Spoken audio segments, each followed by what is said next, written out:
Welcome to the first episode of the financial budgeting series. Today we are going to be discussing the basics of the 2019 Happy Planner Budget Edition.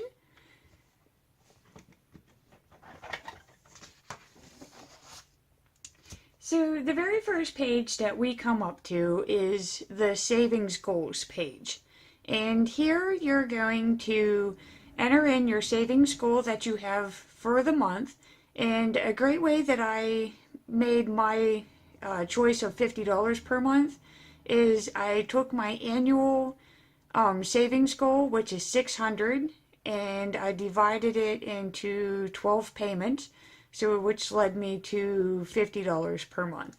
Now, what they have set up for this page to be completed is that you're supposed to track how much you put in for each of the months as you progress through the year. Now, at first, I was going to use just little colorful stickers, and I was gonna write in the total that I was putting in. And then the idea came to me when I was looking at my savings coin jar on my desk, and it hit me, why not make little coin stickers? And this way I can make quarters could be $25, dimes could be 10, nickels 5, and so on. And by the time I get this filled up, it's just going to look like the cute little money jar that I have on my desk. So, I mean, that's a pretty cool idea. If you have other stickers, or if you just want to use the little color dots, or just even write in the totals as you go, whichever works for you. Maybe you're a beach fanatics and you find little seashells or little fishes in that, or maybe your savings goal is for next year's Christmas budget, so you could be picking up little candy canes and gingerbreads in that. Just try to be a little creative with this, because it's going to motivate you to want to try to put more into your savings than maybe what you have projected. So with that in mind, this is going to lead us into the monthly budget page. And this, to me, this is the most important page out of all of your months, because this is going to be your financial plan for that month. And it's a pretty simple layout. They have you enter in your starting balance and your projected monthly income. Afterwards, you're going to list all of your bills and fixed expenses, which would include your rent, mortgages, insurances, phone payments, utilities, and things like that. Things that typically don't change per month. Then for your variable expenses, I chose to put my credit cards in here just for the fact that the minimum payments do sometimes fluctuate, such as if you're paying them off, the minimum payment balance may go down, or if you're using them, which we probably try not to for this year if you're financial planning and creating a budget, then the minimum payments in that would go up. So I picked them as a variable just because there are circumstances where they do change. I also listed the groceries, gasoline, and then any other personal products that you may use frequently.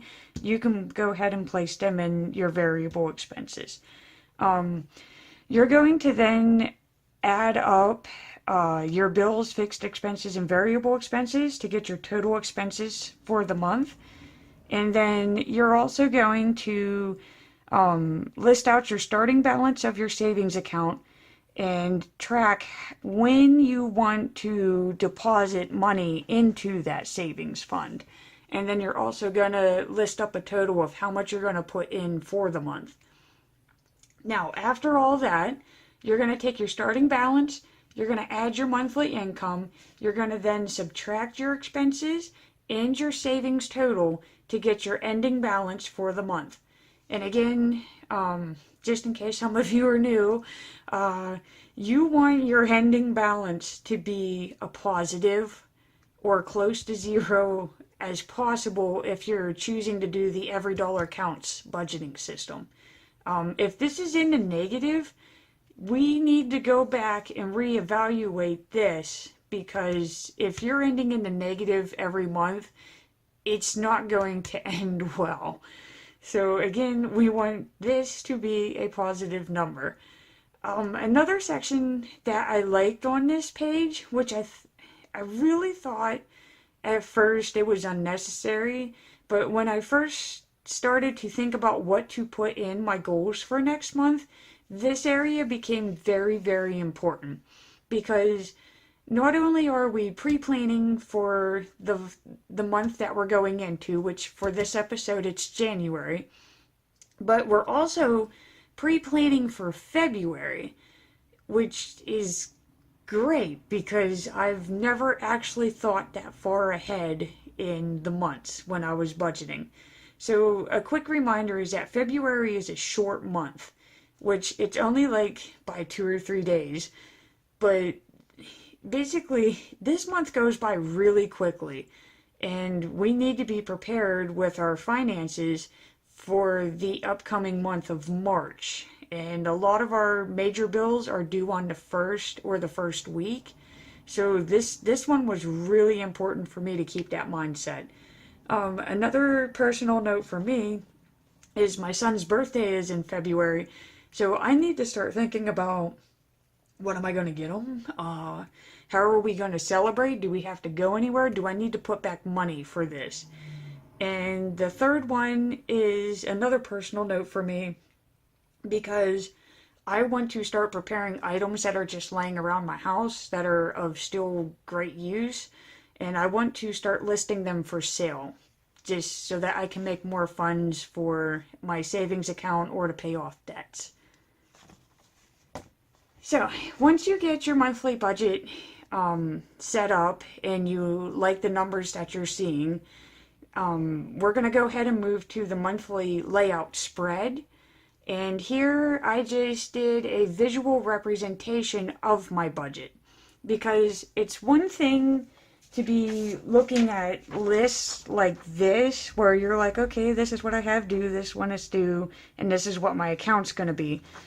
Or you can visualize it at the same time, which helps you realize that there may be really busy times of the month for you, and these are probably not the best times to go into stores and make unnecessary charges, I guess is how I want to put it. One week that's a great example for that for me would be my very first week of the month, because I have a lot going on. This is a very hectic week financially for me. So I need to avoid any means necessary of spending outside of my budget. So this is basically a danger week. Second week's not so bad. This one's a little but it's again not that bad. This one's about normal. And then as you can see, the very last week is a dead week. So this to me, this is great knowing that February is a short month. So this is going to help me try to keep all the funds that I have and prepare them for the next month. Another thing that I did is I went ahead and used a sidebar to list a goal that I have specifically for the month of January. And though this goal is going to run into March, it's a very permanent reminder that I am choosing to use the avalanche method to pay off my credit cards, and this is my credit card of focus. So yes, I do need to pay the minimum balances on these ones, but I really need to put my focus and my energy towards this card specifically. And I even wrote down the amount that I'm boosting on it to get it paid off as soon as possible. Another thing that I did for this page is that I went ahead and did a quick balance of all of my accounts, the checking, savings, my retirement funds, and my emergency funds, just so that I could track them throughout the year. And hopefully, if I do everything properly, I'm going to see these balances grow. And that to me is enough motivation to continue doing this. And finally, I redid a quick reminder that my projected savings goal is 50 for this month, which as you can see, I even put in weekly reminders of when I'm going to make those two $25 payments. So I hope that I helped you out a little bit by getting your planner prepared for the upcoming year or the upcoming month. You don't necessarily have to start in the month of January, but if this is your goal for the next year, which some people like to do, um, I just like to start fresh in January. So I'm really hoping that by showing you my layout and how I'm deciding to move on to the next year, that maybe it would give you some ideas on how to set your planner up, or maybe it would give you some ideas on what to do with your budget. So again, I hope that this was helpful, and I apologize for the video being so lengthy, but this is the introduction. I'm really hoping that in episode 2, to cover the planning and tracking of transactions, which is gonna include a description of the weekly layouts and how I'm going to choose to use them, as long as as well as the bill pay checklist and the expense tracker sheet, and how I'm going to uh, plan to reduce any expense, basically all of my expenses for the week, because there's a method that I've come up with that I've been testing for this month. So again, I really hope that you enjoyed the video. I hope it was helpful for you, and I hope to see you for episode 2. Have a wonderful day and happy crafting.